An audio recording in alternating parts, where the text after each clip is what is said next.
அனைவருக்கும் என்னுடைய மாலை வணக்கம். எனக்கு வந்ததுல இருந்து ஒரு சந்தேகம் வந்துட்டே இருந்துச்சு. அது என்ன சந்தேகம்னா, இப்ப நம்ம கலந்துக்கிறது கல்லூரி விழாவா இல்ல ஹர்ஷமித்ரா ஹாஸ்பிட்டல் விழாவா இல்ல அரசு விழாவா அப்படின்னு ஒரு குழப்பம் எனக்கு இருந்துகிட்டே இருந்துச்சு இங்க வந்ததுல இருந்து. அதற்கு என்ன காரணம்னா, ஒரு நேர்த்தி, ஒரு ஒழுங்கு, ஒரு அழகு. கல்லூரியில கூட எனக்கு தெரிஞ்சு சிறப்பு விருந்தினர்களை இவ்வளவு கவிதையா பாராட்ட மாட்டாங்க அறிவிப்பாளர்கள். ஒவ்வொருத்தவங்களோட சிறப்பையும் அவ்வளவு அழகா சொல்லி அவர் அழைத்த விதம் என்னுடைய கல்லூரி காலத்தை எனக்கு ஞாபகப்படுத்திடுச்சு. எனக்கு ஒரு மெடிக்கல் ஒரு மதுரை மெடிக்கல் காலேஜ்ல வந்து உட்கார்ந்துருக்கோன்ற மாதிரியே எனக்கு உணர்ச்சி. ஆனால் இது முழுக்க முழுக்க இந்த ஹர்ஷமித்ரா முழுக்க முழுக்க ஒரு மனிதநேயம் உள்ள ஒரு ஆன்மா அப்படிங்கிறது எனக்கு இது உட்கார உட்கார எனக்கு தெரிய ஆரம்பிச்சு. எங்க அம்மா பேரு கோவிந்தம்மாள். நான் உண்மையிலே இந்த மேடைக்கு என்னை அழைத்ததற்காக நான் நன்றி சொல்கிறேன். எங்க அம்மா ஒரு பெயர் கோவிந்தம்மாள். இந்த நிறுவனத்தின் தலைவர் பெயர் டாக்டர் கோவிந்தராஜ். என் தாயார் இங்கே என்னை அழைத்தது போல நான் நினைக்கிறேன். என் தாயார் என்னை இந்த விழாவுக்கு வந்து வாடான்னு கூப்பிட்டது போல இருக்கு. இந்த சமூகத்துல செய்ய வேண்டிய மிக முக்கியமான ஒரு பணியை புகையிலையை எதிர்க்கிறதாண்ட. இந்த சமுதாயத்துல ஒரு மனுஷனா பிறந்தா அவன் செய்ய வேண்டிய முதல் வேலையே என்ன? புகையிலையை எதிர்க்கணும்டா அப்படின்னு இத்தனை படம் எடுக்கிறீங்க, புகையிலையை எதிர்த்து ஒரு படம் எடுத்தியா அப்படின்னு மண்டையில கம்முன்னு அடிச்சு எனக்கு உட்கார வச்சு. வந்து மேடையில உட்கார்ந்த உடனே எனக்கு ஒரே ஒரு பதட்டம். என்னன்னா, நான் வந்து 10th ரிசல்ட் நான் 10th படிக்கும் போது எனக்கு 10th ரிசல்ட் வந்துச்சு. அன்னைக்கு நான் தலைமுறை ஆயிட்டேன். எனக்கு 10th ரிசல்ட் வரும்போது நான் தலைமுறை ஆயிட்டேன். எப்படியும் பாஸ் ஆக மாட்டோம், சீக்கிரம் வீட்டுக்கு போய் அடி வாங்காட்டி என்ன, எதுவா போய் வாங்கிக்கிடுவோம் அப்படின்ட்டு பஸ் ஸ்டாண்ட் வரவே தெரிஞ்சுக்கிட்டு இருந்தேன் எங்க ஊர்ல. அதுக்கப்புறம் ஒரு 7 மணிக்கு லேசா இருட்ட ஆரம்பிச்ச உடனே அப்படியே எங்க ஊருக்குள்ள நான் போனேன்.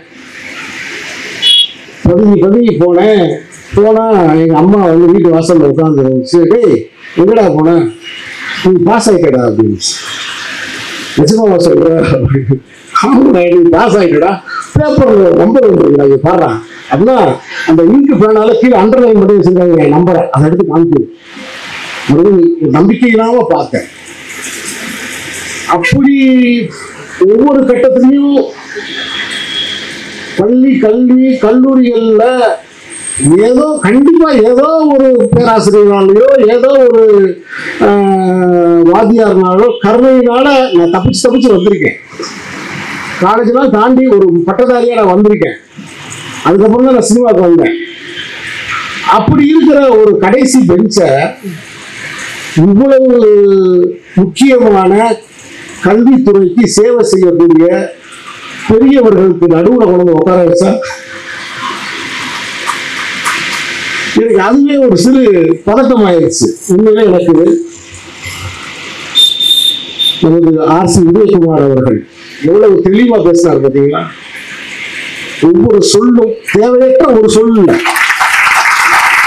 அவ்வளவு அழகா அவ்வளவு நேர்த்தியா எதை சொல்லணுமோ அது அழகா சொல்லு. அவருடைய நிறுவனத்தின் பெயரே மதர் தெரசா.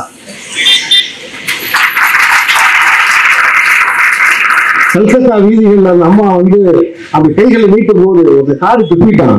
அந்த அம்மா சொல்லிச்சு, இதை நான் வச்சுக்கிறேன், என் பிள்ளைக்கு ஏதாவது தாங்க.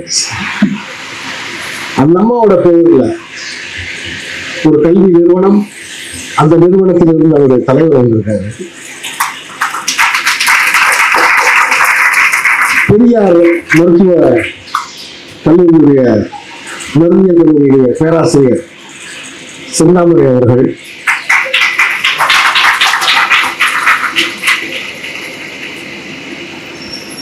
அதுக்கப்புறம் அவர் பேரே ரொம்ப அற்புதமான பேர். நான் இதை சொன்னேன், செந்தாமரை மாட்டில சொன்னேன். அந்த அம்மாவோட பேரே ரொம்ப அற்புதமா, காணிக்கை மேரி. அதனால அவங்களுடைய தகப்பனார் வந்து அந்த அம்மாவுக்கு அப்படி ஒரு பேரை வச்சிருக்காங்க பாருங்க, காணிக்கை பர்வீன் மேரி. கடவுளுக்கு காணிக்கையாக தன் மகளை தரப்போறோம்ன்றதுக்காக ஒருவேளை அது வச்சிருப்பாங்கன்னு எனக்கு தோணுச்சு. அங்க உட்கார்ந்து யோசிக்கும் போது அப்படி இந்த மேடையில ஒரு கடையில போய் ஒரு கல்வி நிறுவனத்தின் தலைவர் ஒரு சிகரெட் என்ன விலைன்னு கேட்டுட்டாரு. 20 ரூபாய் கோவம் வந்துருக்காரு. ஏன்டா சாவ விலை கொடுத்து வாங்குறீங்களா? ஏடிஎம்ல போய் எவனா சாவ வாங்குவானா? காடை போட்டு காசு எடுப்பாங்க, அந்த காசு எடுத்து ஒரு கடையில கொடுத்து சாவ வாங்குறீங்களான்னு இந்த மேடையில உள்ள ஒரு தார்மீகமான அந்த கோபத்தை வந்து காமிச்சாரு பாருங்க மிஸ்டர் ராஜசேகரன். பார்த்தா ஒரு மிலிட்ரி கமாண்டர் மாதிரி இருக்காரு, பாக்குறவருக்கு ஒரு மிலிட்ரி ஆபீசர் தான் இருக்காரு. இந்திரா கணேசன் கல்வி நிறுவனங்களுடைய தலைவர். நண்பர்களே, இந்த ஹர்ஷமித்ராவுடைய மிகப்பெரிய பலமே என்ன தெரியுமா? மிகப்பெரிய பலமே, நான் இந்த நேரம் உட்கார்ந்து இதை கவனிச்சதுல அவருடைய மிகப்பெரிய பலமே என்ன தெரியுமா? அவர் இந்த சமூகத்துக்கு தொண்டு செய்ய வேண்டும், இந்த சமூகத்துக்கு நம்ம நன்மை செய்ய வேண்டும். என் தந்தை ஒரு மனிதனுக்கு ஒரு தாய் எப்படியோ அதை விட பன்மடங்கு வெளியில் தெரியாத ஒரு தியாகம்னா அது தந்தை தான். என் தந்தை துடிச்சு இறந்ததை நான் நேரடியா பார்த்தேன். என் தந்தை இறந்த மாதிரி இந்த உலகத்துல எந்த உயிரும் போகக்கூடாதுன்னு இருக்கிற ஒரு முன்னெடுப்பு, அன்பினால் பாசத்தினால் எடுக்கிற அந்த முன்னெடுப்பு, அந்த அர்ப்பணிப்பை ஊக்கப்படுத்துவதற்கு, அந்த நல்ல உள்ளத்தை ஆதரிப்பதற்கு இவ்வளவு நண்பர்களை அவர் பெற்றது. எப்பயுமே ஒரு விஷயம் தெரிஞ்சுக்கங்க, அறம் அறத்தோட சேரும், தர்மம் தர்மத்தோட சேரும். காலம் அவர்களை சேர்க்கும், காலம் வந்து அவர்களை சேர்க்கும், ஒன்னா சேர்க்கும். ஒரு பொது காரியத்துக்காக அந்த பொது காரியத்தை நோக்கி அவர்கள்லாம் ஈர்க்கப்படுறாங்க அப்படின்னா அந்த ஈர்ப்பு எல்லாருக்குள்ளேயும் நல்ல மனம் இருக்கு, பிறருக்கு நாம ஏதாவது ஒண்ணு சொல்லணும் அப்படிங்கிற ஒரு எண்ணம் இருக்கு, அதோடைய ஈர்ப்பதான் நான் பார்க்கிறேன். அப்படி இந்த விஷயமாக இந்த புகையிலை எதிர்ப்பு விழாவாக இந்த விழாவுக்கு நீங்க எல்லோரும் ஒன்றாக சேர்ந்து இதெல்லாம் அரவணைத்து இந்த இடத்துக்கு கொண்டு வந்திருக்கிற ஒரு லட்சிய தம்பதிகளாக நான் கோவிந்தராஜ் அவர்களையும் சசிபிரியா அவர்களையும் நான் பார்க்கிறேன். லட்சிய தம்பதிகள் அப்படிதான் சொல்லணும். ஒரு கோல்டு மெடல் வாங்கின ஒரு மருத்துவர், அதே துறையில் இருக்கக்கூடிய அவருடைய துணைவியார் இந்த திருச்சி மாதிரியான ஒரு ஏரியாவில் கண்டிப்பா இது ஆரம்பிக்கும் போது இந்த ரோடு இருந்திருக்காதுன்னு நினைக்கிறேன். கண்டிப்பா இது ஆரம்பிக்கும் போது இந்த ரோடு இருந்திருக்காது. அநேகமா இந்த பக்கம் கம்மாகமா இருந்தாலும் இருந்திருக்கு. இந்த பக்கம் இது எப்படி இருந்துச்சுன்னு என்னால் கற்பனை பண்ணி பார்க்க முடியுது. இந்த ஊர் வந்து 4 வழிச்சாலைகள் வர்றதுக்கு முன்னாடி இந்த ஊர் எப்படி இருந்திருக்கும் அப்படிங்கிறதுனால, இந்த ஊருக்கு எப்படி மனுஷங்க வந்திருப்பாங்க அப்படிங்கிறதுனால கற்பனை பண்ணி பார்க்கும். ஸோ அந்த பிராயத்திலேயே இந்த முன்னெடுப்பை அது உலக தரத்துல நம்ம மருத்துவம் கொடுக்கணும் அப்படின்னு ஒருத்தர் நினைச்சிருக்காரு இல்லையா, அதுக்கே என்னுடைய வணக்கமும் பாராட்டு. நான் தர்மபுரியில ஒரு வசனம் எழுதியிருப்பேன். இப்பொழுது நேற்று மறைந்த ஐயா ராஜேஷ் அவர்கள் அந்த வசனத்தை பேசியிருக்காங்க. அந்த வசனம் என்னன்னா, உடம்புல உண்டாகக்கூடிய வலியை நீக்கிறவன் தான் கடவுள். நீங்களும் உண்மையோட ஆசைகள் இல்லாம நேர்மையா இந்த துறைக்கு வந்தீங்கன்னா நீங்களும் கடவுளாகலாம் சொல்றேன். அந்த வசனத்தை நான் எழுதுறேன். கடவுளாகலாம் அப்படின்னு நான் சொன்னேன். அப்ப உண்மையிலே வலியை நீக்குகிறவர்கள் தான் கடவுள்கள். அப்படி வலியை நீக்கக்கூடிய மருத்துவர்கள் தான். அது புற்றுநோயால் எவ்வளவு வலிக்கும். புற்றுநோயால் இறப்பவர்களுக்கு நான் வந்து கண்ணை மூடி பிரார்த்தனை மட்டும் தான் பண்ணுவேன். ஏன்னா அவங்க விடுதலை ஆயிட்டாங்க வழியிலிருந்து அப்படின்னு நான் நினைப்பேன். அந்த வழியிலிருந்து அவங்களை விடுதலை செஞ்சு ஆரம்ப நிலையில் இருக்கக்கூடியவங்களை காப்பாற்றி அவங்களோட ஆயுள நீடிக்க செய்வது அப்படிங்கிற ஒரு பணி, அப்படிங்கிறது மகத்தான ஒரு பணி. இதை செய்து வரும் ஹர்ஷமித்ரா பல்லாண்டு வாழ்க, கோவிந்தராஜ் அவர்கள் பல்லாண்டு வாழ்க, ஸ்ரீ சசிபிரியா அவர்கள், டாக்டர் சசிபிரியா அவர்கள் பல்லாண்டு வாழ்க. இதை ஆதரிக்கும் அவருடைய நண்பர்கள் எல்லாம் வாழ்க என வாழ்த்துறேன். இந்த வேலைக்கு நான் திருச்சிக்கு கிட்டத்தட்ட 1 மாதத்துக்கு முன்பாகவே என்னை சகோதரி அவர்கள் பிரவீன் அவர்கள் தொடர்பு கொண்டு இந்த விழாவுக்கு நீங்க வரணும் அப்படின்னு சொன்னாங்க. அதே மாதிரி என்னை கரெக்டா ஃபாலோ பண்ணி என்னை கொண்டு வந்து தங்க வச்சு, உண்மையிலே அதான் சொல்றேன் உங்களுக்கு, நான் ஒரு பல்கலைக்கழக விழாவுக்கு போன மாதிரி நான் உணர்ந்தேன். அவ்வளவு ஒரு ஆர்கனைசேஷன். இதை பார்க்கும்போது எனக்கு கண்டிப்பா தோணுது, ஹர்ஷமித்ரா இன்னும் 10 வருடம் கழித்து தமிழகம் முழுவதும் ஒரு புகழ்மிக்க ஒரு ஆயுதமாக, புகையிலைக்கு எதிரான ஒரு ஆயுதமாக, புகழ்மிக்க ஒரு ஆயுதமாக இருக்கும். அந்த விழாவிலும் நான் வந்து பேசுவேன்.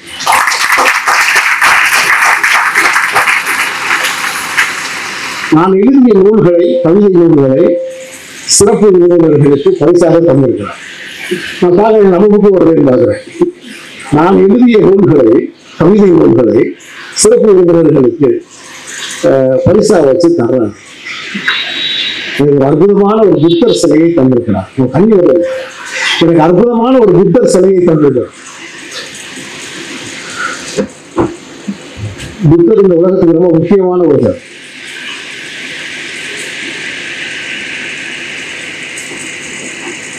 அவர் தலையில இந்த வட்டமா இருக்கு இல்லையா, அது என்னன்னு சொல்லி பார்ப்போம்.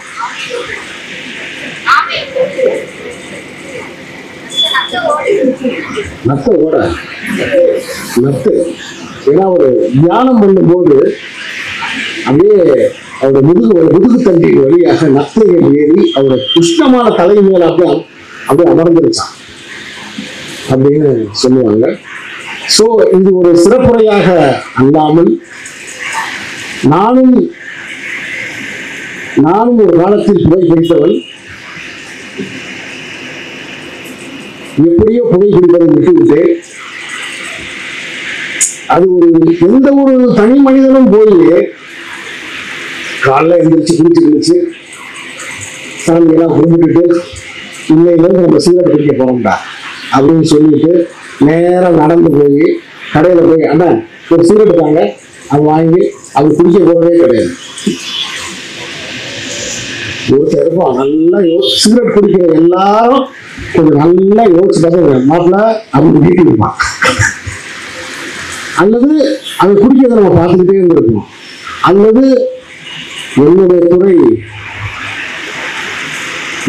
துறையை சேர்ந்தவங்க உங்களை ஊக்கப்படுத்தி இருக்கலாம், என்னுடைய துறையை சேர்ந்தவங்க உங்களை ஊக்கப்படுத்தி இருக்கலாம், செயலா இருந்திருக்கலாம். அது ஒரு முடிவை எடுக்கும் போது அந்த புகையை அவங்க மாசுங்கிறாங்க. நிறைய உங்கள்கிட்ட நிறைய வார்த்தைகள் புழங்குது. மாசு, கெமிஸ்ட்ரி, இந்த மாதிரிலாம் வார்த்தைகள்லாம் புழங்குது. அந்த மாஸ் அதை காட்டுறதுக்கு இந்த விழாவுடைய மிகப்பெரிய வெற்றியே நான் என்னன்னு நினைக்கிறேன்னா, இந்த விழாவோட மிகப்பெரிய வெற்றியே என்னன்னு நான் நினைக்கிறேன்னா, இன்னைக்கு ரீல்ஸுங்கிற பேர்ல நம்ம ஆளுங்க அடிக்கிற கொட்டம் என்னன்னு உங்களுக்கு தெரியும். நம்ம ஆளுங்க அடிக்கிற கொட்டம் இந்த ரீல்ஸுங்கிற பேர்ல ஒண்ணு ஆடிக்கிட்டே இருக்காங்க, இல்லைன்னா பேசிக்கிட்டே இருக்காங்க, இல்லைன்னா ஒரு பொந்துக்குள்ள பாம்பை போய் பிடிச்சுக்கிட்டே இருக்காங்க. எல்லாத்தையுமா ரீல்ஸா போடுறது. என் நண்பர் ஒருத்தர் சொன்னார் என்கிட்ட, ஏன்னா எனக்கு இட்லி ஆறியே நான் சாப்பிட்றேன். ஏன்னா என் ஒய்ஃப் எதை செஞ்சாலும் அவன் ரீல்ஸ்ல போட்டுட்டாங்க எனக்கு வைக்கிறா, அதுக்கே அரை மணி நேரம் போயிருக்குங்க. அப்புறம் எப்படி காஃபி சாப்பாடு சூடா இருக்குன்னாரு. உண்மையிலே என்கிட்ட சொன்னாரு என் நண்பர், இட்லி இதெல்லாம் ஆறி தாங்க வைக்கிறான், எது செஞ்சாலும் போட்டோ எடுக்கிறாங்க, எது செஞ்சாலும் ரீல் எடுக்கிறாங்க. அப்படி படிக்கிற சமூகம் பார்க்கிற சமூகமா மாறின பிறகு இன்னைக்கு இளைஞர்கள் கையில ஒரு மிகப்பெரிய ஆயுதமா இருக்கிறது ரீல்ஸ். அந்த ரீல்ஸ்னால கெட்டு போற எத்தனையோ பேர் இருக்காங்க. உயிரை பணைய வச்சு இந்த லைக்குகளையும் பார்க்க வைக்கிறது அதிகமாக்குறதுக்காக அதுல ஒரு வருமானம் வருது சிலருக்கு. அதுக்காக ரொம்ப அற்புதமான விஷயங்கள்லாம் செய்யறாங்க. ரொம்ப ஒரு கரெக்டா சொல்லணும்னா ஒரு அது மாதிரி முட்டாள்தனமான விஷயங்கள்லாம் செய்யறாங்க. பாம்பை கொண்டு அப்படியே மூக்கிட்ட வைக்கிறது, அது கடிக்காம என்ன செய்யும்? இந்த ரீல்ஸுக்காக உயிரை விடுறாங்க. இப்படி இளைஞர்கள் கையில இருக்கக்கூடிய அந்த ரீல்ஸையும் இந்த சமூகத்துக்கு நல்ல விதத்தில் பயன்படுத்தலாம் அப்படின்னு ஒரு ரீல்ஸ் போட்டியை வச்சாரு பாத்தீங்களா? அதுலதான் மிஸ்டர் கோவிந்தராஜ் ரியல் ஹீரோ. அதுலதான் மிஸ்டர் கோவிந்தராஜ் ரியல் ஹீரோ. நீங்க மாணவர் ரீல்ஸ் போடுறது ஹீரோ ஆகுங்கன்னு உங்களை சொல்றாரு பாத்தீங்களா? அதுதான் அவர் இந்த யங்ஸ்டர்ஸோட நேரடியான அப்டேஷன்ல இருக்காரு. அதனால நான் சொன்னேன் 10 வருஷம் கழிச்சு நீங்க பாருங்க அப்படின்னு சொன்னேன். அப்படி இந்த விசில நான் எப்படி எடுத்துக்கிறது? பேச்ச நிப்பாட்டுக்கிறாங்க எடுத்துக்கிறதா? ரொம்ப நேரம் பேசிக்கிட்டு இருக்கீங்க, டைம் வேற ஆகிட்டு இருக்கு, நாங்க சர்டிபிகேட் வாங்கிட்டு ஊருக்கு வேற போகணும், நீ சர்டிபிகேட் கொடுப்பியா மாட்டியா, என்ன நடக்குது? நாங்க ரிசல்ட்டுக்காக உட்காந்துருக்கோம், 3 பேர் வேற செலக்ட் ஆகிருக்கு, அதை ஃபர்ஸ்ட் ப்ரைஸ் 10,000 ரூபாய், யாருக்கு போக போகுதுன்னு தெரியல, எல்லாம் தெரியுது எனக்கு. ஸோ அதனால அந்த விசிலை நான் அப்படி புரிஞ்சுக்கிறேன். நீங்க ஏதாவது கேள்வி இருந்தா என்கிட்ட கேட்கலாம், நான் பதில் சொல்றேன். ஏதாவது கேள்வி இருந்தா நீங்க கேட்கலாம். இப்படிதான் ஒருத்தன் ஒரு பையன் என்கிட்ட ஒரு கேள்வி கேட்டான். ஒரு ஸ்கூல்ல நான் பேச போனேங்க, இதே மாதிரி சொல்லிட்டு, நீங்க என்ன கேட்டாலும் நான் தரேன், ஒரு நிமிஷம் இருக்க, நீங்க என்ன கேட்டாலும் நான் தரேன், நீங்க என்ன சொன்னாலும் நான் பதில் சொல்றேன் அப்படின்னு சொல்லிட்டேன் மேடையில. டக்குனு ஒரு 10 வயசு பையன் எழுந்திருச்சான். அவ்வளவு பெரிய கூட்டம், இவ்வளவு இருக்காங்க, ஒரு 10 வயசு பையன் தைரியமா எழுந்திருக்கிறானேன்னு பார்த்து என்ன நம்பி அப்படி கேட்டேன். அது மைக்க கேட்டான், அப்படி இடுப்புல கை வச்சான், 9 நம்பர் கிடைக்குமா சரிதான், நல்லா தான் ஆரம்பிச்சுது அப்படின்ட்டு தர விட்டு அப்படியே பசங்க பேசிட்டு போய் கார் வேற போற அங்க வந்து நிக்கிறான் வீட்டுல கை வச்சு. சார் சொன்னீங்க தராம போறீங்க அப்படி. அது மாதிரி அதெல்லாம் நீங்க கேட்க மாட்டேங்கன்னு நினைக்கிறேன். சரி கேளுங்க. சார் வணக்கம். நீங்க ஒரு பெரிய இயக்குனர் எனக்கு தெரியும். அதுல என்ன ஒரு மன வருத்தம்னா, சாலையிலேருந்து அர்சமித்திரம் அருமையா பண்ணாங்க, ரீல்ஸ் போடுங்க, எல்லாம் சூப்பரா பண்ணிட்டாங்க, ரைட்டு. மீதி இருக்க பணம் எல்லாத்தையுமே பார்த்துட்டு அதுல இருந்து பெஸ்ட் படத்தை செலக்ஷன் பண்ணீங்கன்னா எங்களுக்கு திருப்தியா இருக்கும். இந்த 10 படங்கிறது எங்களுக்கு கொஞ்சம் இதா இருக்கு. பல ரீல்ஸ் ஒரு நிமிஷத்துல ஒரு கதையை எடுத்து அதை சொல்றது ரொம்ப கஷ்டம். 2.4 நிமிஷத்துல கதையை சொல்லிடலாம், ஆனா ஒரே நிமிஷத்துல சொல்றது ரொம்ப கஷ்டம். அதனால இந்த 50 படத்துல பார்த்து எந்த படம் பெஸ்ட், அதுக்குன்னா எங்களுக்கு கொஞ்சம் நல்லா இருக்கும். நான் சொல்லிட்டேன் இருக்கு சொல்றேன். இன்னொரு முக்கியமான விஷயம் தெரிஞ்சுக்கேன். சரி சார். ஒரு திரைப்படம் என்னோட படத்தை என்னோட படம் மாஸ்கோ இன்டர்நேஷனல் ஃபிலிம் ஃபெஸ்டிவல்ல மாமனிதன் செலக்ட் ஆச்சு. ஆமா சார். ஒரு படத்தை அனுப்புறது மட்டும் தான் நம்ம வேலை. சரியா? அதுக்கப்புறம் நம்ம அதை பத்தி யோசிக்கவே கூடாது. அது அங்க இருக்கிற ஜூரி சொல்றாங்க. சரியா?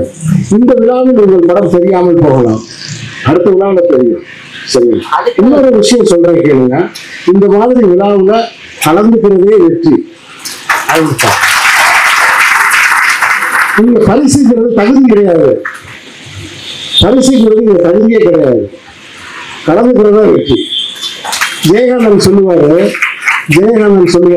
ஒரு வீரன் உயிரோடு இருக்கும் வரை தோல்வியை ஒப்புக்கொள்ளவே முடியாது.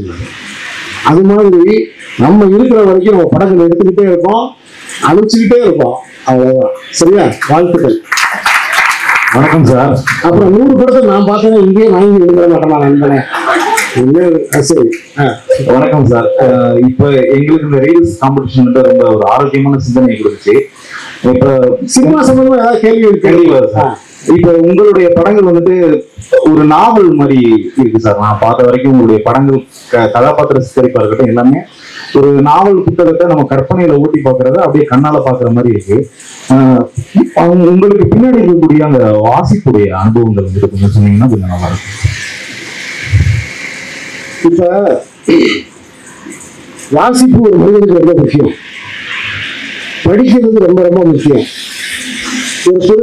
எப்படி ஒரு மனிதனுக்கு நீச்சல் தெரியாட்டி கடலுக்குள்ள குதிக்க கூடாதோ அது மாதிரிதான் ஒரு சினிமாவோட இயக்குனர் ஆகிறதுக்கு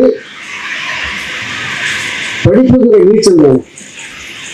இப்ப நீங்க எல்லாம் கேட்கலாம், என்ன சார் இது விஷுவல் மீடியா, அப்ப எழுத்து தோன்றுவதற்கு முன்னாடி இந்த உலகத்துல காட்சி தோன்றிடுச்சு. எழுத்தை மனிதன் கண்டுபிடிக்கிறதுக்கு முன்னாடியே இந்த உலகத்துல காட்சி இருக்கு. அப்ப காட்சி பெருசா எழுத்து பெருசா? காட்சி பெருசா எழுத்து பெருசா?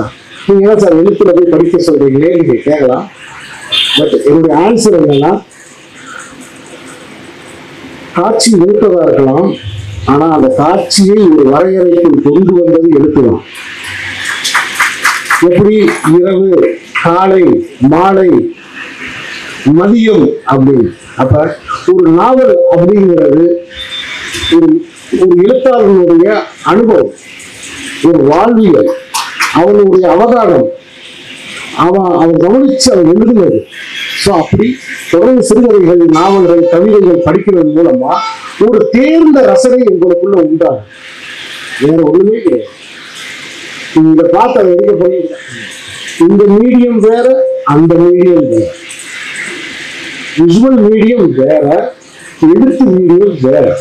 அப்புறம் ஏன் நான் எழுத்து படிக்க சொல்றீங்க, ஏன் இந்த கவிதைகளையும் இலக்கியங்களையும் படிக்க சொல்றீங்கன்னா, உங்களை அறியாமல் உங்களுக்குள்ள ஒரு உன்னதமான தேர்ந்த ரசனை உருவாகும். அந்த ரசனை திரைப்படங்களில் வெளிப்படும். ஆமா.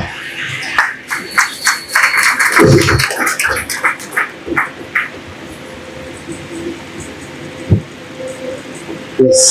Good evening, sir. Good evening. My name is Josepha. Josepha. I am calling from Balakrishna College of Nursing. Thank you. நீங்க வந்து ஸ்டார்டிங்ல சொன்னீங்க எங்க அம்மா பேர் வந்து கோவிந்தம்மாள், டாக்டர் பேர் வந்து கோவிந்தராஜ். என்ன கூப்பிட்டவனே என்னை வந்து கேட்ட மாதிரி இருந்துச்சு, ஏன் இவ்வளவு படம் எடுத்தியே, என்ன இந்த மாதிரி சிகரெட்டை எடுத்து ஒரு படம் எடுக்கலையே அப்படின்னு கேட்ட மாதிரி இருந்துச்சு அப்படின்னு சொன்னீங்க. இனிமே அந்த மாதிரி படம் எடுப்பீங்களா? எடுக்க வாய்ப்பு இருக்கா? கண்டிப்பா எடுப்பேன்.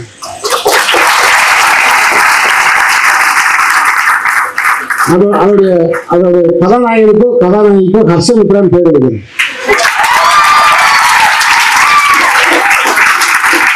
நான் முடிவு பண்ணிட்டேன்,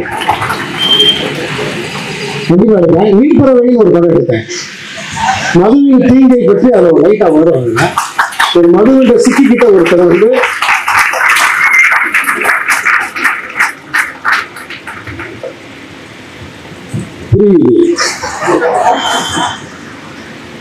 ஒரு மதுவிடம் சிக்கிக்கிட்ட ஒருத்தரை வந்து ஒரு பெண் தன்னோட ஜபத்தால எப்படி வீழ்கிறாங்கிறதான் அந்த படம்.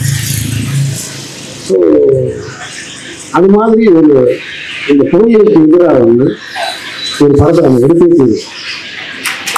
ஏற்கனவே எங்க அண்ணன் பாலா ஒரு படம் எடுத்திருக்காரு, நீங்க பார்த்துருக்கீங்களா? இயக்குனர் பாலா ஒரு படம் எடுத்திருக்காரு. அந்த சாரோட அசிஸ்டன்ட் தான் அவரு, பாலுமேந்திரா சாரோட அசிஸ்டன்ட். அவர் ஒரு படம் எடுத்திருக்காரு. அந்த படத்தோட பேர் பிதாமகன். அதோட கிளைமேக்ஸ்ல ஒரு கஞ்சா தோட்டத்துக்கு தீ வைப்பாரு. அதுவும் போய் எதிர்ப்புதான். பெரிய கஞ்சா தோட்டத்துக்கு தீ வைப்பார். ஒரு பேச தெரியாத ஒரு ஆதிவாசி மாதிரி இருக்கிற ஒரு ஆள். ஸோ அது மாதிரி எல்லாரும் தீ வைக்கணும் முடிவு இருந்துச்சுன்னா கண்டிப்பாக போய் அழிஞ்சிடும். தேங்க்யூ சென்னையில இருந்து பார்த்தியா? அன்பில இருக்கு. அன்பி சார் இப்ப இருக்க ஜென்ரேஷன்ல கிராமப்புறங்கள்ல பண்ணாலும் ஒரு டைரக்டர் இல்ல ஒரு சினிமாக்குள்ள போனாலும் அவங்க குடும்பத்துல பார்த்தா நிறைய ஒரு இதுல போய் ஜெயிச்சிருவியா, இதுல வந்து நீ பெரிய ஆள் ஆயிருவியா அப்படின்னு நிறைய சிக்கல் இருக்கு. இந்த காலத்து யங்ஸ்டர்ஸ்லாம் ஒரு விஸ்காமோ இல்ல அவங்க பேஷன் நோக்கி போகவோ ரொம்ப தயக்கப்படுறாங்க. ஆனாலும் நம்மளுக்கும் தெரியும் இந்த 2020ல இருந்து 25க்குள்ள நிறைய டெபியூ டைரக்டர் படங்கள் வந்து ஹிட் ஆயிருக்கு. அஸ் ஏ டைரக்டரா இது மாதிரி ஒரு அச்சீவ்மெண்ட் பண்ணணும்னு நினைக்கிற யங்ஸ்டர்ஸ்க்கு நீங்க என்ன சொல்ல நினைக்கிறீங்க? முடிவு பண்ணிக்கலாம், யார் பேச்சும் நம்ம கேட்கக்கூடாது.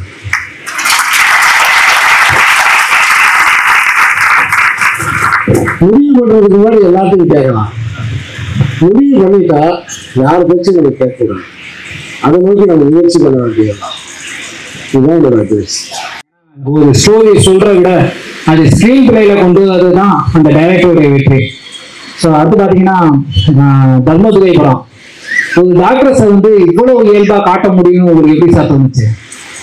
ஏன்னா டாக்டர்ஸோடைய ஒரு பாட்டு பார்த்தீங்கன்னா அவருடைய லைஃபையும் காமிப்பீங்க, அதேவிட அவருடைய லவ் ஸ்டோரியும் காமிப்பீங்க. இல்லை, உங்களுக்கு பொதுவாகவே டாக்டர்ஸ் எல்லாமே இயல்பான ஆட்கள் தான். அது வந்து உண்மையிலே டாக்டர்ஸ் எல்லா டாக்டர்ஸும் நாட் ஒன்லி மிஸ்டர் கோவிந்தராஜ், எல்லா டாக்டர்ஸுமே நீங்க பாத்தீங்கன்னா இயல்பாக தான் இருப்பாங்க. என்ன காரணம் தெரியுமா? என்ன காரணம்னா அவங்ககிட்ட சிகிச்சைக்கு வர்ற எல்லாருக்கும் இயல்பா இருப்பாங்க. அவங்ககிட்ட சிகிச்சைக்கு வர்ற எல்லா நோயாளிகளுமே சாதாரண நோயாளிகள் தான். அப்புறம் இன்னொரு விஷயம் வந்து தமிழ்நாட்டில் தெரிஞ்சு அது வந்து மதுரையில் நடக்கிற கதை. மதுரை மெடிக்கல் காலேஜில் இருக்கிற ஸ்டூடெண்ட்ஸை பற்றி ஒரு லைஃப். அந்த மதுரை மெடிக்கல் காலேஜில் இருக்கக்கூடிய ஸ்டூடெண்ட்ஸ் எல்லாருமே அந்த ஃபைனல் இயருக்கு அப்புறம் வந்து அவங்க வந்து அந்த ப்ராக்டிஸ் பண்ணுற இடம் எதுனா மதுரை பெரியாஸ்பத்திரி, மதுரை கவர்மெண்ட் ஆஸ்பத்திரி, ராஜாஜி மருத்துவமனை. ஸோ அப்படி பாமர மக்களோட அவங்க பழகி வந்து அந்த இயல்புணர்ச்சிக்கு அவங்க வந்துடுறாங்க. சரியா? அப்படி நான் பார்த்த ஒரு 2-3 டாக்டர்ஸ் வந்து சின்ன வயசுல அவங்க இன்ஸ்பிரேஷனாக வச்சு தான் அந்த கேரக்டர் உருவாங்க. Okay, thank you sir. அதே மாதிரி மாமனிதன் ஒரு இளைய மனிதனுடைய வாழ்க்கையை கூட இவ்வளவு அழகா காட்ட முடியும்னு சொன்னது ரொம்ப நல்லா இருந்துச்சு சார். தேங்க்யூ. ஸோ உங்களுடைய திரைக்கதை தான் சார் எங்களுக்கு இன்னும் இதே மாதிரி இளைய மனிதர்களுடைய படைப்பு பார்க்கலாமா சார் இனி வரும் படங்கள்ல? நமக்கு கோழிப்பேட்டை செல்லதுறை பார்த்தீங்களா? பார்த்தேன் சார். அமேசான் பிரைம்ல இருக்கு செல்லதுரை. கண்டிப்பா கோழிப்பேட்டை செல்லதுறை, கோயில் பண்ணி செல்லதுரை பார்த்தேன் சார். அந்த படம் அதுவும் பாத்தீங்கன்னா அது பிரபலமான ஹீரோ கிடையாது, ஆனா அந்த படம் பாத்தீங்கன்னா அவ்வளவு அழகா காட்டிருந்தீங்க. உங்களுடைய திரைக்கதை இன்னும் இதே மாதிரி மென்மேலும் வளரணும் சார். இதே மாதிரி இளைய மனிதர்களுடைய கதைகள் நீங்க கண்டிப்பா எடுக்கணும். Thank you sir. நன்றி. உங்களை மாதிரி ஆக்களுடைய கதைகளும் திரைக்கதைகளும் எழுத்தாளர்கள் கதைகள்லாம் வந்து ஆரம்ப நிலையில எழுத்தாளர்களுக்கு ஒரு பெரிய உத்வேகமா இருக்குது சார்.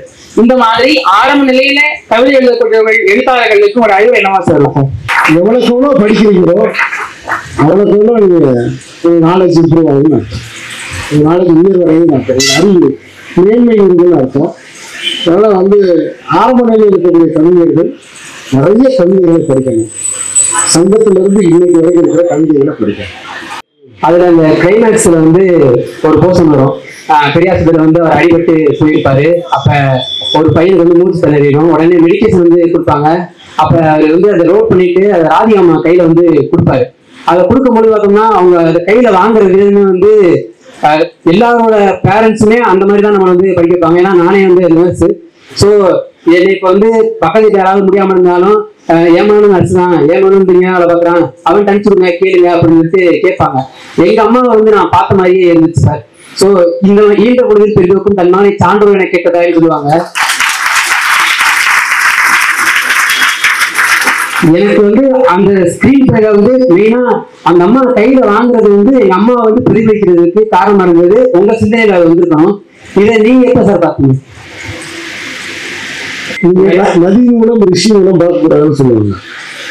ஒரு நதி எங்க இருந்து தோன்றுச்சு அப்படின்னு நீங்க பாத்தீங்கன்னா நதி மேல உங்களுக்கு அப்படியே நதியை நினைச்சு நீங்க அழுக ஆரம்பிச்சிருக்கீங்க. ஏன்னா நதி வந்து ஒரு சின்ன இடத்துல இருந்து உருவாக இருக்கும். அதே மாதிரி ரிஷி மூலம் நீங்க பார்க்கக்கூடாது. ஏன்னா இதுக்கு முன்னாடி ரிஷி வந்து ஒரு கொள்ளக்காரனா கூட இருந்திருக்கலாம். சொல்றது அவங்களுக்கு அவரோட வால்மீகியே திருடன் தானே, ராமாயணத்தில் இருந்த வால்மீகி. அதனால நதி மூலம் ரிஷி மூலம் பார்க்கக்கூடாது. அதுதான் ஒரு கதைக்குள்ள இருக்கக்கூடிய இது எல்லாமே எப்படி உருவாச்சு, கதையோட போக்குல அது உருவாச்சு. ஆனால் அதோட ரிஷி மூலம் நதி மூலம் பார்க்க வேண்டும். தேங்க்யூ. நன்றி சார். உங்களோட படம் எல்லாமே எனக்கு ரொம்ப பிடிக்கும் சார். அந்த நீங்க அது இல்லாம உங்க படத்துல எல்லாத்துலயுமே அந்த வசனம் சும்மா படிச்சுன்னு இருக்கும் சார். ஒரு 12 வருஷம் ஆச்சு அந்த படத்தை நான் திருச்சியில பார்த்து. நீர் பறவை அந்த படத்தோட டயலாக் இப்ப கூட மைண்ட்ல ஓடிட்டு இருக்கு. அந்த ஹீரோட்ட வந்து விஷ்ணு சார்ட்ட வந்து அந்த ஃப்ரெண்டு சொல்லுவாரு, மச்சான் அதெல்லாம் ஒண்ணும் இல்லடா, நம்ம லைஃப்ல போயிட்டே இருப்போம், வந்த வழியெல்லாம் மறந்துடுவான், வந்த பணத்தை மட்டும் தான் பார்ப்பான் அப்படின்னு அவ்வளவு அழகா சொல்லியிருப்பாரு. அது மாதிரி நீர் பறவையா இருக்கட்டும், தர்மதுரையா இருக்கட்டும், அதுல கதை வசனங்களை தவிர உங்க படத்துல வரக்கூடிய பாடல்கள் எல்லாமே அந்த வரிகள்லாம் அழகா இருக்கும். உதாரணமாக தர்மபுரி படத்துல அந்த நேஷனல் அவார்டான சாங்கோட எந்த பக்கம் அந்த பாட்டுல வரிகள் அவ்வளவு அழகா வைரமுத்து எழுதியிருப்பாரு. அதே மாதிரி இன்னொரு ஹார்ட் சாப்டர் அது இப்போ உள்ள ஒரு ஃபேமிலியோட போய் ஒரு மூவி பார்க்கணும் அப்படின்னா டக்குன்னு அந்த ஹீரோயின்ஸ் போற ட்ரெஸ் எல்லாம் பாக்குறப்ப டக்குன்னு குழந்தைகளை கூட்டிட்டு போற கண்ணை மூடுற மாதிரி சூழல் தான் இருக்கு. ஆனா நீங்க எடுக்கக்கூடிய எல்லா திரைப்படங்களுமே வரக்கூடிய அந்த ஹீரோயின்லாம் நம்ம பக்கத்து வீட்டுல பாக்குற பொண்ணு மாதிரியே இருப்பாங்க சார். அது வந்து அது ரொம்ப அழகா இருக்கும். அது நீர் பறவையில சுனிலாவா இருக்கட்டும், தர்மதுரையில தாவால டான்ஸ் தமனாவான்னு கூட யோசிப்போம். அவ்வளவு அழகா காட்டியிருப்பீங்க. ஸோ இந்த அந்த ஹீரோயினை கூட கூப்பிட்டு கவனிச்சுக்கிட்டு ஹீரோ அவ்வளவு ஹீரோ நடிச்சாங்க. டயலாக்ல ரொம்ப அழகா சொல்லுவாங்க. அது நீர் பறவையில கூட சுனைனா பார்த்து விஷ்ணு விசால சொல்லுவாங்க, சாத்தானே தள்ளிப்போ, அவ்வளவு அழகா இருக்கும். ஸோ நீங்க எப்போதுமே இனி வரும் காலங்கள்ல வர எல்லா படத்துலயுமே வர ஹீரோயினை வந்து நம்ம சுனைனா மாதிரியோ, நீர் பறவை சுனைனா மாதிரியோ, தமனா காட்டின மாதிரியோ அழகா மதர் தெரசா காலேஜ் செலக்ட் பண்ணுவோம். கண்டிப்பா சார், திருச்சியில செலக்ட் பண்றோம் அடுத்த ஹீரோயினா. கண்டிப்பா எங்க காலேஜ் வந்து நிறைய ஹீரோயின்ஸ் இருக்காங்க, ஹீரோவும் இருக்காங்க சார். தேங்க்யூ. ஸோ இந்த வாய்ப்பை வழங்கிய இந்த நிகழ்வில் பங்கு பெற வாய்ப்பு வழங்கிய மதரசா அழியாத கல்வி அழகான தோட்டமான மதரசா கல்வி நிறுவனின் தாளர் நன்றி நன்றி நன்றி. நீங்க இப்ப பேசையில சொன்னீங்க இந்த புகையிலனால இளைஞர்கள் பாதிப்படைகிறதுக்கு எங்கள் துறை சார்ந்தவர்களும் காரணம் அப்படின்னு சொல்லியிருந்தீங்க. இப்ப பேசையில உண்மையில சினிமா துறை தான் முழுக்க காரணமா இருக்கு. இந்த ஈவெண்ட் இன்னைக்கு நடக்கிறதுக்கு முழுக்க கான்செப்டே அந்த சினிமா ரீல்ஸ் இதை வச்சுதான் சொல்லியிருக்காங்க. இப்போ ஃபியூச்சர்ல வர படங்கள்ல இந்த புகையிலை மதுபானங்கள்லாம் இல்லாமல் எடுக்கலாமா? இப்போ என்னோட படங்கள்ல நான் புகைப்பது போல் காட்டுவதே இல்லை. கண்டிப்பா என்னுடைய படங்கள்ல கதாநாயகர்கள் புகைக்கிற மாதிரி நான் எடுக்கிறதே இல்லை. அது தென்மேற்கு பருவக்காற்றா இருக்கட்டும், நீர் பறவையில கூட விஷ்ணு விஷால் குடிக்கிற மாதிரி தான் காமிச்சேன், ஆனால் புகைக்கிற மாதிரி நான் காமிக்கல. அதே மாதிரி வரப்போற இளம்பொருளைகளாக இருக்கட்டும், தர்மதுரையா இருக்கட்டும், தர்மதுரையில விஜய் சேதுபதி ஸ்மோக் பண்ற ஒரு ஆளா நான் காமிக்கவே இல்லை. அது மாதிரி கண்ணை கலைமானே அதுலேயும் அவர் ஸ்மோக் பண்ண மாட்டாரு. மெஜாரிட்டி படத்துல ஹீரோக்கள் ஸ்மோக் பண்றது, ட்ரிங்க் பண்றதுதான் கெட்டு அந்த மாதிரி இளைஞர்கள் மத்தியில மனசுல பதிய வச்சுட்டு இருக்காங்க. அது வந்து குறையறதுக்கு வாய்ப்பு இருக்காது, டோட்டலா இல்லாம ஆக்குறதுக்கு வழி இருக்காங்கிறது. உறுதிமொழி மாதிரி கேரக்டர்ஸ் எல்லாம் எடுக்கலாமா? இந்த மாதிரி ஸ்மோக்கிங்க காமிக்க மாட்டோம், ட்ரிங்கிங் எங்க படத்துல காமிக்க மாட்டோம். கேள்விக்கு நான் பதில் சொல்லிட்டு மெட்ராஸ் போவா இல்ல திருச்சியிலே இருக்கவா? இருந்தாலும் பரவாயில்ல சொல்றேன், என் படங்கள்ல அதை செய்ய மாட்டாங்க. அந்த உறுதியை இந்த ஹர்ஷபத்ரா மருத்துவமனை முன்பாக நான் சொல்லிட்டு ரொம்ப தேங்க்யூ.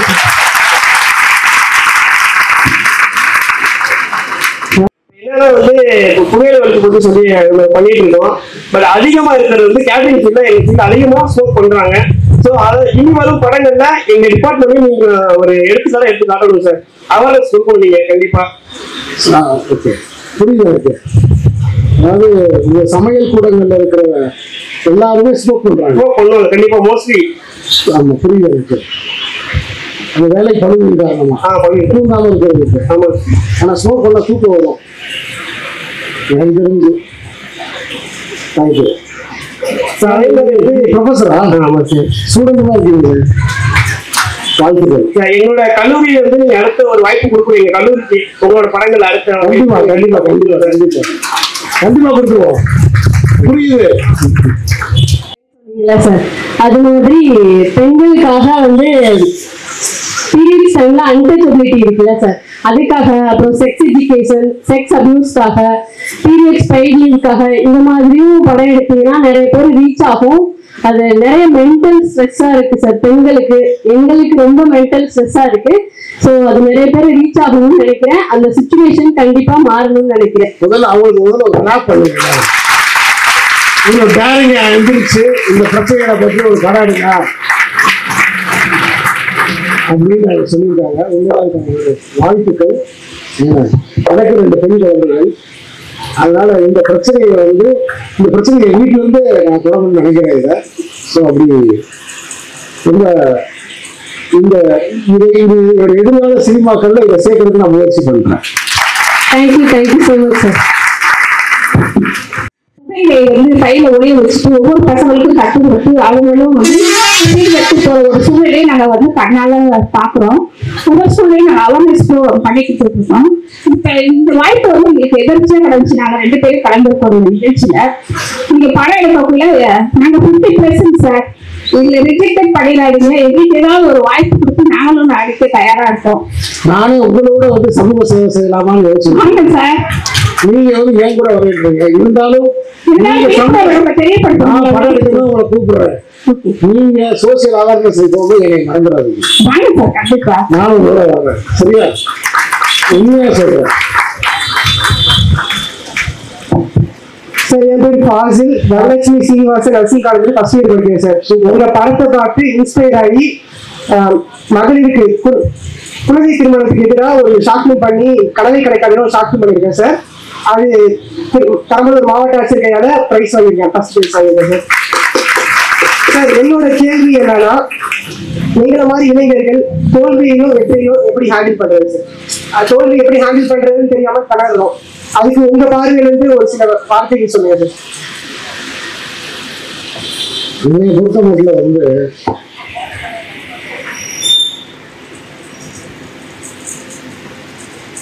நீங்க ரொம்ப கஷ்டமான கேள்வியை சாதாரணமாக கேட்பீங்க. இந்த உலகத்துல எனக்கு தெரிஞ்சு வெற்றி தான் தோல்வி, தோல்விதான் வெற்றி. நீங்க சரியா புரிஞ்சுக்கிட்டீங்கன்னா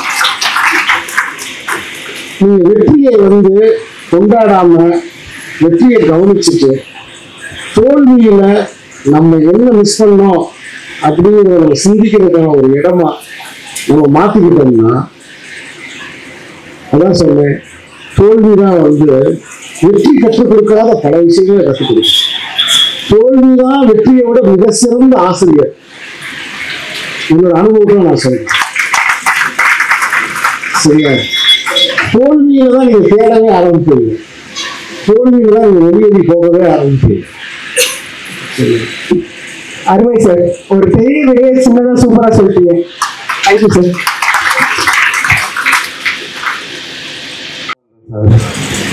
நீங்க பேசுறத பார்த்து ரொம்ப சந்தோஷமா இருக்கு. இதுக்கு மேல எதுவும் வேணாம் அப்படின்னு நிறைய பேசணும்னு தோணுச்சு, ஆனா பேச வரல. அது ஒண்ணு சொல்லிக்கிறேன் சார். உங்க படம் கூடல்ல ஆரம்பிச்சு இப்ப கோழி பண்ணை வரைக்கும் பண்ணிடுறீங்க. உங்க வெளிய முறை ரொம்ப அழகா இருக்கும். நீங்க பண்றது ஒரு வித்தியாசமான சேனல் சினிமாவில், அது ரொம்ப எனக்கு பிடிச்சிருக்கு சார். அந்த கிராமத்தை சாயல கொண்டுட்டு வரீங்க போதும். அம்மா சென்டிமெண்ட்லாம் ரொம்ப அழகா இருக்கும். அதை பார்த்து நான் வளர்ந்துட்டு இருக்கிறேன் ரொம்ப. இது எப்போதும் நல்ல எனர்ஜியா பண்ணுங்க சார். கொஞ்சம் படத்தை சீக்கிரம் எடுங்க. ஏன்னா அந்த சினிமா பார்க்கறவங்க நிறைய பேர் குறைஞ்சிட்டு வராங்கன்னு தான் நான் நினைக்கிறேன் செய்யுது. அதே மாதிரி எங்களுக்குலாம் பயமா இருக்கு. ஓடிடி தமிழ் ராகர்ஸ் இந்த மாதிரி படம்லாம் சீக்கிரம் ரிலீஸ் பண்றாங்க. அவங்க நம்மளால எதுவும் பண்ண முடியாது. ஆனா நீங்க இதை தன்னம்பிக்கையோட இந்த தன்னம்பிக்கையோட படம் சீக்கிரம் எடுத்து எங்களுக்கு நல்ல கருத்தை காமிச்சுட்டே இருங்க சார். அதை ஒண்ணு நான் இந்த இடத்துல கோரிக்கை வைக்கிறேன் சார். நன்றி. Thank you sir. நன்றி, வணக்கம்.